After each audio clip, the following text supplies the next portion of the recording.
students, today we are starting our accountancy class. In last class we have discussed about the last topic of first chapter, that is partnership fundamentals, guarantee of minimum profit to a partner, and we solved two numericals of this topic. Today we are starting our class by assigning homework to you. Okay, तो आपको दो questions मैंने assign किए हैं, numericals हैं जो guarantee of minimum profit पर based हैं, और इनकी क्वेश्चंस की पीडीएफ फाइल मैंने आपके व्हाट्सएप ग्रुप में शेयर कर दी है। आपको इन क्वेश्चंस को सॉल्व करना है, और अगर किसी भी तरह की कोई डाउट समस्या हो तो आप मुझसे क्वेरी करें, ठीक है। जो क्वेश्चंस हैं उसमें हम पढ़ लेते हैं। First question is A B C are partners in firm, their profit sharing ratio is 3:1, however C is guaranteed a minimum amount of ₹20,000 at share of profit every year, any deficiency arising on that account shall be made by A. The profits for the 2 years ending 31st March 2015 and 16 were ₹60,000 and 1,80,000 respectively. Prepare profit and loss account for the 2 years. आपको 2 सालों के लिए profit and loss account बनाना है। ऐसा हमने एक example भी solve किया है, तो आपको बिल्कुल कोई दिक्कत नहीं होगी इस क्वेश्चन को सॉल्व करने में। सेकंड क्वेश्चन जो है उस पर बेस्ड भी हमने एक न्यूमेरिकल सॉल्व कर लिया है। तो फर्स्ट चैप्टर हमारा कंप्लीट हो चुका है। फर्स्ट चैप्टर में एक बार अगर हम रिवाइज करें कि कौन कौन से टॉपिक हमने इस फर्स्ट चैप्टर में पढ़े। Topics covered in first chapter, that is partnership fundamentals were.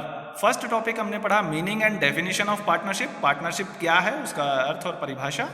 Features of partnership, partnership deed, meaning and importance, rules applicable in absence of partnership deed, methods of preparing capital accounts of partners, that is fixed capital and fluctuating capital methods, division of profit among partners, that is preparation of profit and loss appropriation account, interest on capital, interest on drawings, interest on partners loan, past adjustments or adjustments in closed account, and the last topic we have discussed about guarantee of minimum profit to a partner. If you have any query, doubt, you feel free to ask me making calls or on WhatsApp. तो आपको कोई भी समस्या हो आप मुझसे discussion कर सकते हैं, और आप न्यूमेरिकल्स इसके सॉल्व करेंगे और होमवर्क भेजेंगे व्हाट्सएप ग्रुप पर। Okay, now we are starting our second chapter of partnership accounting, that is change in profit sharing ratio among the existing partners. इस चैप्टर में हम ये पढ़ेंगे कि अगर कुछ पार्टनर जो पहले से प्रॉफिट शेयर कर रहे हैं और एक पार्टनरशिप बिजनेस कर रहे हैं, अगर वो अपने प्रॉफिट शेयरिंग रेशियो में कुछ चेंज करते हैं तो उस समय कौन कौन सी प्रॉब्लम्स आती हैं, उस समय हमें क्या क्या कैलकुलेशंस करनी होंगी, क्या क्या अकाउंटिंग ट्रीटमेंट करने होंगे, उसे हम इस चैप्टर में पढ़ेंगे। तो सबसे पहले हमें ये जान लेना चाहिए कि ये जो change in profit sharing ratio ये अमंग द एग्जिस्टिंग पार्टनर है, ये किस टॉपिक के अंडर आता है। ये इसका टॉपिक है reconstitution of A partnership firm, यानी किसी भी पार्टनरशिप फर्म को वापस रिकंस्टिट्यूट करना, ठीक है, पुनर्गठन करना, उसको वापस से चेंज करके और वापस चलाना, ठीक है। तो सबसे पहले हमें ये टॉपिक समझना है, what is meant by reconstitution of partnership firm. So, we are starting it. Partnership is the result of an agreement between partners sharing the profits of a business. Any change in the partnership agreement brings to an end the existing agreement and a new agreement comes into force. The change in the agreement results in change in the relationship among the partners. In such a case, all the firm continues. It amounts to the reconstitution of partnership firm. तो आपको reconstitution of partnership firm का meaning समझ में आ गया होगा। Reconstitution of partnership firm का मतलब क्या है, इसके लिए आपको सबसे पहले ये जानना है कि जो पार्टनरशिप है वो कैसे होती है।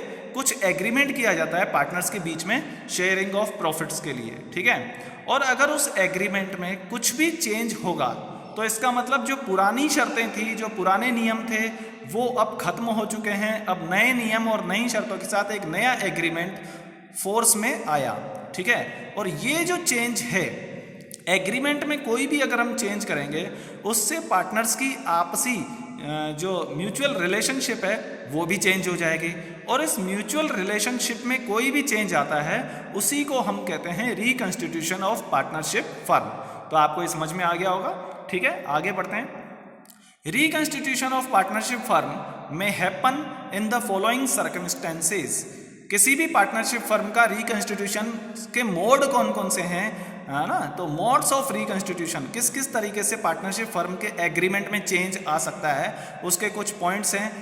First, change in profit sharing ratio among the existing partner. अगर एग्जिस्टिंग पार्टनर अपने प्रॉफिट शेयरिंग रेशो में कुछ चेंज करते हैं, suppose there are 3 partners, okay, A, B and C, and they are sharing or the profits of the firm in the ratio of 3:2:1। ABC 3 partner है और वो 3:2:1 में अपने प्रॉफिट्स शेयर कर रहे हैं। अब now they have decided that the profit will be shared in future equally. आज से उन्होंने ये डिसाइड किया कि आज के बाद हम प्रॉफिट जो भी डिस्ट्रीब्यूट करेंगे वो इक्वल करेंगे। तो इस टॉपिक को हम कहेंगे change in profit sharing ratio among the existing partners. और इस तरीके से एग्रीमेंट में एक बदलाव आ गया, अब नया एग्रीमेंट उनको फॉलो करना होगा, इसलिए ये एक रिकंस्टिट्यूशन ऑफ पार्टनरशिप फर्म का मोड है, फर्स्ट मोड। सेकंड मोड, और किस तरीके से रिकंस्टिट्यूशन हो सकता है पार्टनरशिप फर्म में, admission of a new partner. ठीक है, किसी नए पार्टनर को हम एडमिट कर लें, वो भी रिकंस्टिट्यूशन को के अंडर आएगा। Suppose there are 2 partners J and K and they are sharing profits in the ratio of 3:2। J और K 2 पार्टनर हैं और वो 3:2 में प्रॉफिट शेयर कर रहे हैं। Now they have admitted new partner L। ठीक है, अब उन्होंने एक नए पार्टनर को एडमिट कर लिया L को, और अब उन्होंने ये डिसाइड किया कि हम तीनों अब फ्यूचर में प्रॉफिट्स डिवाइड करेंगे 2:2:1 में। ठीक है, यानी पहले भी 5 टुकड़े होते थे, उसमें से 3 और 2 लेते थे, अब तीनों पार्टनर 2:2:1 2:1। ठीक है, इस रेशो में प्रॉफिट शेयरिंग करेंगे। तो यहाँ पर भी पार्टनरशिप एग्रीमेंट में कुछ चेंज हुआ है, तो इसे भी हम reconstitution of the partnership firm कहेंगे। Third mode is retirement of an existing partner. किसी पार्टनर का रिटायरमेंट हो जाए, suppose there are 4 partners, okay, P, Q, R, S, and they are sharing profits in the ratio of 1, 2, 3, 4। Now the S retires and the remaining partner decided to share profits in all ratio, that is 1, 2, 3। Okay, तो S का retirement हो गया, partnership agreement में change आ गया। पहले profit के 10 टुकड़े होते थे 1, 2, 3, 4 में। ठीक है, अब प्रॉफिट के 6 ही टुकड़े होंगे जो 1, 2, 3 में डिवाइड किए जाएंगे। तो ये retirement of an existing partner भी रिकंस्टिट्यूशन का ही एक मोड है। और नेक्स्ट मोड है डेथ ऑफ ए पार्टनर। किसी पार्टनर की डेथ हो जाए तब भी एग्रीमेंट में चेंज होगा, तो वो भी रिकंस्टिट्यूशन ऑफ पार्टनरशिप फर्म में आता है। लास्ट टॉपिक या लास्ट मोड है रिकंस्टिट्यूशन का, वो है amalgamation of 2 partnership firms. Amalgamation का मतलब है ज्वाइन होना, एकीकृत होना। 2 पार्टनरशिप फर्म आपस में मिल जाए। Suppose there are 2 partnership firms, first firm in which A and B are partners and second firm in which C and D are partners। 2 partnership firm चल रही है, A और B की एक अलग पार्टनरशिप फर्म है, उनका प्रॉफिट शेयरिंग रेशो कुछ है। C और D की सेकंड पार्टनरशिप फर्म है, उनका प्रॉफिट शेयरिंग रेशो कुछ है। अब उन चारों ने ये डिसाइड किया है कि हम अपनी पार्टनरशिप फर्म को ज्वाइन कर लेते हैं, एक सिंगल पार्टनरशिप फर्म बना लेते हैं, चारों पार्टनर्स मिल करके। तो इसको हम कहेंगे amalgamation of 2 partnership firm and it is also known as reconstitution of partnership firm, और इसको भी हम रिकंस्टिट्यूशन ऑफ पार्टनरशिप फर्म में कहेंगे।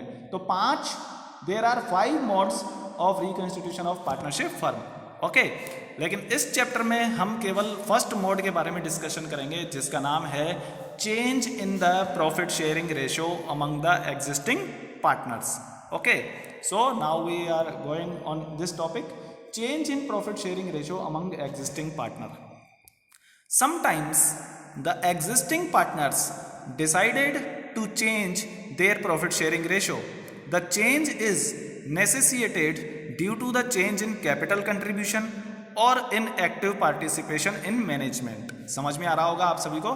कई बार क्या होता है, पार्टनर्स ये डिसाइड कर लेते हैं कि आज से हम या फ्यूचर में किसी डेट से हम अपना प्रॉफिट शेयरिंग रेशो चेंज करेंगे। ओके, और ये प्रॉफिट शेयरिंग रेशो किसी भी कारण से होता है, बस सारे पार्टनर एग्री होने चाहिए उस पर, तभी एग्रीमेंट में उसको मेंशन किया जा सकेगा। ठीक है, हो सकता है वो कैपिटल कंट्रीब्यूशन के कारण हो। Suppose there are 3 partners A, B, C और तीनों ने 1 लाख रुपीस इन्वेस्ट किया हुआ है, और तीनों का प्रॉफिट शेयरिंग रेशो भी सपोज 1:1:1 है। अब फर्म को और ज़्यादा अमाउंट की ज़रूरत है, तो A जिसके पास ज़्यादा फाइनेंशियल रिसोर्सेज हैं, उसने कहा मैं 1,00,000 और इन्वेस्ट कर सकता हूँ फर्म में, लेकिन मुझे प्रॉफिट शेयरिंग रेशो भी चेंज चाहिए। अब प्रॉफिट बांटा जाएगा 2:1:1 में। अगर बी और सी इस बात को एग्री करते हैं तो वो पार्टनरशिप रेशो में चेंज करके अपना प्रॉफिट शेयरिंग रेशो चेंज कर सकते हैं, ठीक है। या फिर हो सकता है मिस्टर बी कहे कि मैं मैनेजमेंट में ज़्यादा पार्टिसिपेट करता हूं तो मुझे ज़्यादा प्रॉफिट शेयरिंग रेशो मिलना चाहिए, and if all other partners agrees it then it will be mentioned in agreement. तो change in profit sharing ratio किसी भी मुद्दे पर हो सकता है, बस शर्त यह है कि सारे पार्टनर उसको एग्री करें, तभी उसको एग्रीमेंट में मेंशन किया जा सकेगा, ओके। अब आगे बढ़ते हैं। As a result of change in profit sharing ratio, अगर मान लीजिए प्रॉफिट शेयरिंग रेशो चेंज होगा तो उससे क्या होगा? One or more of the existing partners में acquire extra share in profits.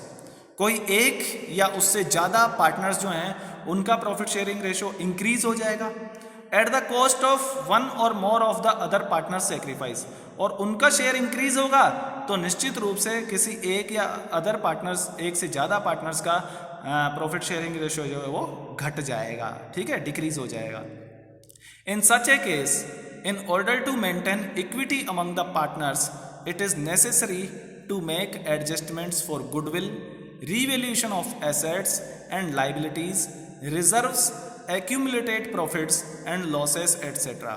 और जब भी प्रॉफिट शेयरिंग रेशो में चेंज होगा, यानी जब भी रिकंस्टिट्यूशन ऑफ पार्टनरशिप फर्म होगा, चाहे वो किसी भी मोड के कारण हो, तो हमें कुछ अकाउंटिंग एडजस्टमेंट्स भी करने होंगे, और वो अकाउंटिंग एडजस्टमेंट गुडविल के रिगार्डिंग होंगे, revaluation of assets and liabilities के रिगार्डिंग होंगे, रिजर्व्स के रिगार्डिंग होंगे, एक्यूमुलेटेड प्रॉफिट्स एंड लॉसेस के रिगार्डिंग होंगे। These adjustments are similar to those made at the time of admission और रिटायरमेंट और डेथ ऑफ ए पार्टनर। और यही सारे एडजस्टमेंट हम रिकंस्टिट्यूशन के हर मोड में हमें करने पड़ेंगे, चाहे एडमिशन हो किसी पार्टनर का, चाहे किसी पार्टनर का रिटायरमेंट हो, चाहे किसी पार्टनर की डेथ हो, या चाहे amalgamation of two partnership firms हो। It means in all the modes of reconstitution of partnership firm we have to made some accounting adjustments, okay.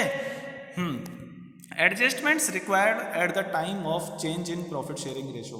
जब प्रॉफिट शेयरिंग रेशो में कोई भी चेंज होता है तो हमें कौन कौन से एडजस्टमेंट्स या हमें क्या क्या करना पड़ता है? सबसे पहली बात हमें क्या करना पड़ेगा? Determination of sacrificing ratio, gaining ratio and new profit sharing ratio. जब भी, जैसे हमने बात की, suppose there are 3 partners, mister A, B and C, and they are dividing their profits in the ratio of 1:1:1। 3 partner हैं और 1:1:1, यानी 1/3 और 1/3 में प्रॉफिट शेयर कर रहे हैं, ठीक है।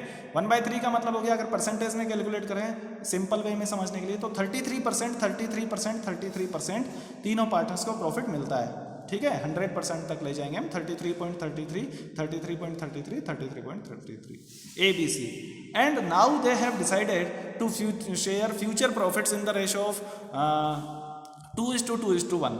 अब उन्होंने ये डिसाइड किया, भैया ए की तो कैपिटल ज़्यादा है और बी का पार्टिसिपेशन ज़्यादा है, और तीनों किसी भी मुद्दे पर एग्री हो गए कि हम फ्यूचर में प्रॉफिट डिवाइड करेंगे 2:1 में, तो 2/5, 2/5, 1/5। अगर परसेंटेज में निकालें तो 40% और 20%। अब आप ये देख रहे होंगे, पहले तीनों पार्टनर्स को 33% या 33.33 कह सकते हैं हम, इतना परसेंट प्रॉफिट मिल रहा था। अब ए को मिलेगा 40%, यानी उसका प्रॉफिट शेयरिंग रेशो इंक्रीज हो गया। बी को भी 40%, उसका भी प्रॉफिट शेयरिंग रेशो इंक्रीज हो गया। लेकिन सी का प्रॉफिट शेयरिंग रेशो घट गया, क्योंकि प्रॉफिट तो उतना ही होगा ना परसेंटेज में अगर हम लें, तो उसको पहले 33 मिल रहा था सी को, अब उसको 20% ही मिलेगा। तो ये बात होती है। तो हमें जिस पार्टनर का प्रॉफिट शेयरिंग रेशो कम हुआ है उसको हम कहेंगे सेक्रीफाइसिंग रेशो। जितना कम हुआ है, सपोज सी का कम हुआ है, तो सी को पहले 33% मिलता था, अब 20% मिल रहा है। उसका ओल्ड रेशो है 33%, न्यू रेशो है 20%। तो इसका मतलब जो डिक्रीज हुआ है उसने सेक्रीफाइस किया है 13% उसका प्रॉफिट शेयरिंग रेशो, एस्टिमेटेड में अप्रॉक्स कह रहा हूँ, लगभग 13% उसका प्रॉफिट शेयरिंग रेशो डिक्रीज हुआ है। इसको हम सेक्रीफाइसिंग रेशो कहेंगे। इसी तरीके से ए और बी, उन दोनों का प्रॉफिट शेयरिंग रेशो लगभग 7% या है ना, इतना परसेंट उनका इंक्रीज हुआ है, जिसको हम कहेंगे गेनिंग रेशो और न्यू प्रॉफिट शेयरिंग रेशो। तो हमें ये तीनों रेशोज कैलकुलेट करने पड़ेंगे कि किस पार्टनर ने सेक्रीफाइस किया, किस पार्टनर ने गेन किया और किस पार्टनर के उन पार्टनर्स का न्यू प्रॉफिट शेयरिंग रेशो क्या है। ठीक है। सेकंड जो हमें वर्किंग करनी पड़ेगी वो करनी पड़ेगी अकाउंटिंग फॉर गुडविल। गुडविल की कैलकुलेशन क्यों जरूरी है, जब हम इस टॉपिक को डिस्कस करेंगे तब उसके बारे में बात करेंगे। थर्ड हमें करना होगा accounting treatment of reserve and accumulated profit. जो फर्म के पहले के कमाए हुए प्रॉफिट्स हैं, रिजर्व्स, जो जनरल रिजर्व आप जानते हैं, या एक्यूमुलेटेड प्रॉफिट यानी प्रॉफिट एंड लॉस अकाउंट में कुछ प्रॉफिट बचा हुआ है जिसको पार्टनर्स ने अभी तक बांटा नहीं है लेकिन वो उनकी पुरानी कमाई का है, तो उसके लिए भी एडजस्टमेंट करना पड़ेगा। क्यों करना पड़ेगा? क्योंकि वो पुरानी कमाई का है तो पुराने प्रॉफिट शेयरिंग रेशो के हिसाब से एडजस्ट होना चाहिए। और अगर आज से हम फ्यूचर प्रॉफिट चेंज कर रहे हैं शेयर, तो उसमें वो चेंज नहीं होना चाहिए। ठीक है। इसके बारे में हम आगे पढ़ेंगे जब इस टॉपिक को, तब और ज़्यादा डिस्कशन करेंगे। Accounting for revaluation of assets and liabilities. हमें एसेट्स और लाइबिलिटीज का भी रीवैल्यूएशन करना पड़ेगा। ठीक है। क्यों? क्योंकि सपोज हमने फर्म की लाइबिलिटीज साइड पर दिखा रखा है बैलेंस शीट में क्रेडिटर 60,000 रुपये, लेकिन उसमें से एक क्रेडिटर जिसकी डेथ हो चुकी है उसका पैसा मांगने वाला कोई नहीं है, जिसका अमाउंट है 20,000। तो अब एक्चुअल क्रेडिटर्स तो 40,000 के रह गए। ठीक है। तो 20,000 रुपये का फर्म को जो ये प्रॉफिट हुआ, ये प्रॉफिट ओल्ड रेशो में बंटना चाहिए, ना कि न्यू रेशो में। तो हमें revaluation of assets and liabilities भी करना चाहिए। जनरली लैंड और बिल्डिंग जो होती है फर्म की, वो पुरानी वैल्यू पर ही बैलेंस शीट में होती है, जबकि उसकी मार्केट वैल्यू अलग होती है। तो जो मार्केट वैल्यू ज़्यादा होती है, और मार्केट वैल्यू ज़्यादा होने के कारण जो उनको प्रॉफिट होगा वो भी उनके ओल्ड शेयरिंग रेशो में बंटना चाहिए, ना कि न्यू प्रॉफिट शेयरिंग रेशो में। इसलिए हम सारी एसेट्स और लाइबिलिटीज़ का भी रिवैल्यूएशन करेंगे at the time of change in profit sharing ratio in among existing partner on or in any mode of reconstitution of partnership firm. और हमें क्या करना पड़ेगा? Adjustments of capital. ये सारी चीज़ें हम इस चैप्टर में पढ़ेंगे और यही सारी चीज़ें आगे के चैप्टर्स में भी कंटिन्यू होंगी। नेक्स्ट चैप्टर जो हम पढ़ेंगे admission of a new partner, उसके बाद पढ़ेंगे retirement and death of a partner.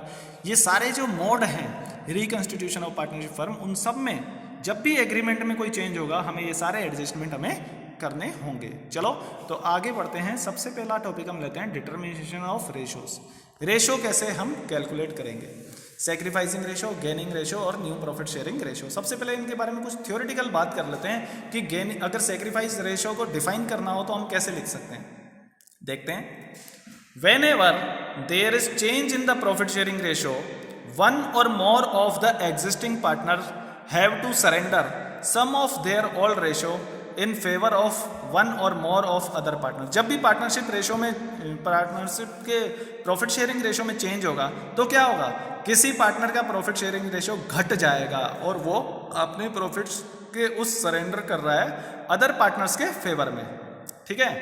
The ratio of surrender of profit sharing is called sacrificing ratio, और इसी को हम सैक्रिफाइसिंग रेशो कहते हैं। अगर फॉर्मूला लिखना चाहें कि सैक्रिफाइसिंग रेशो कैसे कैलकुलेट कर सकते हैं, तो सिंपल सी बात है, ओल्ड रेशो में से न्यू रेशो माइनस कर लीजिए। यहाँ पर बिल्कुल बेसिक कंसेप्ट है। आपको पता है कि अगर कोई पार्टनर सैक्रिफाइस कर रहा है, इट मीन्स अगर कोई पार्टनर सैक्रिफाइस कर रहा है, इसका मतलब है कि पहले उसका प्रॉफिट ज़्यादा था, अब उसका प्रॉफिट कम है, तो ज़्यादा में से कम को माइनस कर देंगे। तो सैक्रिफाइसिंग रेशो का फॉर्मूला होगा old ratio minus new ratio. That is clear. आगे बढ़ते हैं। अब गेन रेशो की बात करें। As a result of change in profit sharing ratio, one or more of the existing partners gain some portion of others partners share of profit. अगर profit sharing ratio में change आएगा तो किसी partner को gain भी होगा, उसका profit share बढ़ जाएगा, एक्स्ट्रा प्रॉफिट उसको मिलेगा। The ratio of gain of profit sharing is called gaining ratio, और उसी को हम गेनिंग रेशो कहेंगे। अब अगर हम यहाँ पर बेसिक कंसेप्ट की बात करें, बेसिक एक नॉलेज लगाएं कि अगर किसी भी पार्टनर को गेन हो रहा है तो इसका मतलब उसको पहले ज़्यादा प्रॉफिट मिल रहा था या अब ज़्यादा प्रॉफिट मिलेगा? निश्चित रूप से उसका न्यू रेशो ज़्यादा होगा, तो हम ज़्यादा में से कम को लेस कर देंगे। तो गेनिंग रेशो का फॉर्मूला हो जाएगा new ratio minus old ratio. ठीक है। उसके बाद है अल्टरनेटिव फॉर्मूला।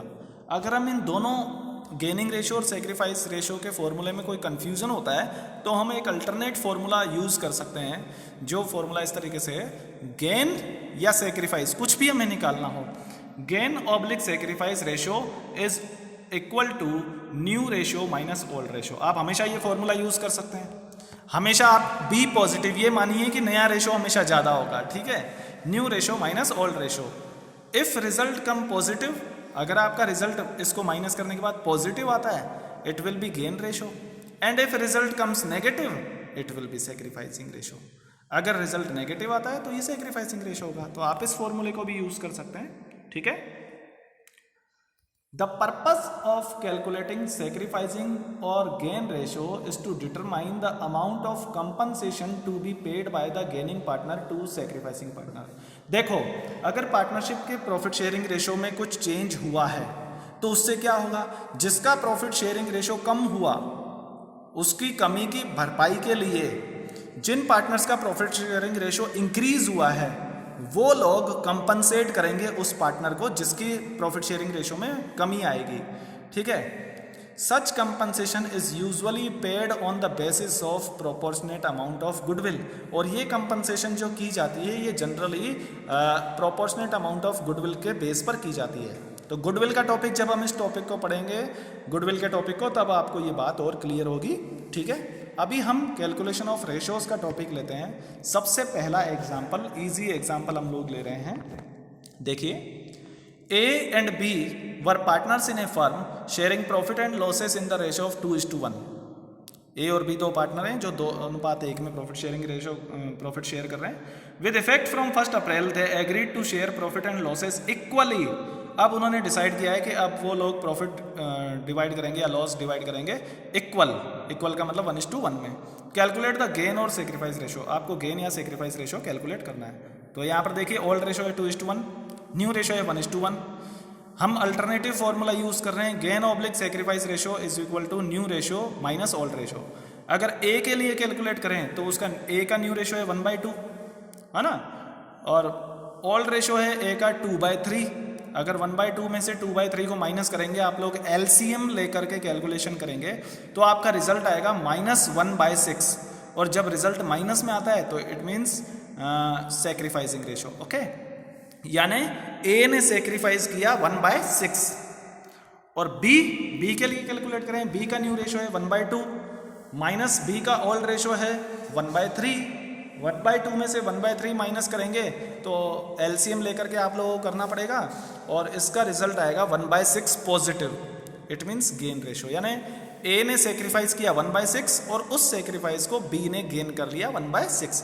हमेशा ध्यान रखिए, यहाँ पर तो केवल 2 पार्टनर हैं, अगर 3 या 4 पार्टनर्स होंगे तो उनका गेन का टोटल और सेक्रीफाइस का रेशियो, सेक्रीफाइस का टोटल हमेशा इक्वल होना चाहिए, क्योंकि अगर कोई पार्टनर गेन तभी करेगा जब कोई पार्टनर सेक्रीफाइस करेगा, ओके।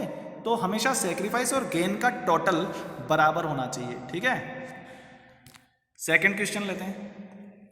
जे, के and L were partners in a firm sharing profit and losses in the ratio of 3:2:1। The partners decided to share future profits and losses in the ratio of 2:1. Indicate each partner's gain or sacrifice due to change in profit sharing ratio. तो यहाँ पर देखिए, old ratio है 3:1, new ratio है 2:1। अब हम gain या sacrifice ratio निकालेंगे अल्टरनेटिव फॉर्मूले से। हमेशा हम यही फॉर्मूला यूज करेंगे, new ratio minus old ratio, ठीक है। सबसे पहले जे के लिए देखें, सॉरी यहाँ पर ये ए गलत टाइप हुआ है तो आप इसको जे समझें। जे के लिए अगर देखें, जे का न्यू रेशो है 2/5 और ओल्ड रेशो है उसका 3/6। अगर आप कैलकुलेशन करेंगे 5 और 6 का एलसीएम लेकर के, तो जे का नेगेटिव रिजल्ट आएगा 3/30, यानी जे ने सेक्रीफाइस किया है 3/30। अगर के के लिए हम लोग कैलकुलेशंस करेंगे तो के का न्यू रेशो है 2/5 और के का ओल्ड रेशो है 2/6। एलसीएम हम लेंगे 5 और 6 का, और कैलकुलेशन जब करेंगे तो हमारा रिजल्ट आएगा positive 2/30। It means he is gaining, के इज गेनिंग, के को गेन हो रहा है 2/30। एल के लिए जब आप लोग कैलकुलेशन करेंगे तो एल का न्यू रेशो है 1/5 और एल का ओल्ड रेशो है 1/6। अगर आप इसके 5 और 6 का एलसीएम लेकर के कैलकुलेशन करेंगे तो इसका रिजल्ट आएगा 1/30 पॉजिटिव, यानी एल भी गेन कर रहा है 1/30। अब आप यहाँ पर देखिए, जैसा मैंने कहा था, हमेशा सारे सेक्रीफाइसेस का टोटल कर लीजिए और सारे जो गेन्स हैं उनका टोटल कर लीजिए, और वो हमेशा बराबर होने चाहिए। जे ने टोटल सेक्रीफाइस किया है 3/30, जिसमें से 2/30 गेन किया है के ने और 1/30 गेन किया है एल ने, ठीक है। आपको होमवर्क मैं व्हाट्सएप के थ्रू भिजवा दूंगा, आप लोग इसको पढ़िए। किसी भी तरह का कोई डाउट हो आप मुझसे क्वेरी कर सकते हैं। You will get your 2 days homework soon on your WhatsApp. Thank you.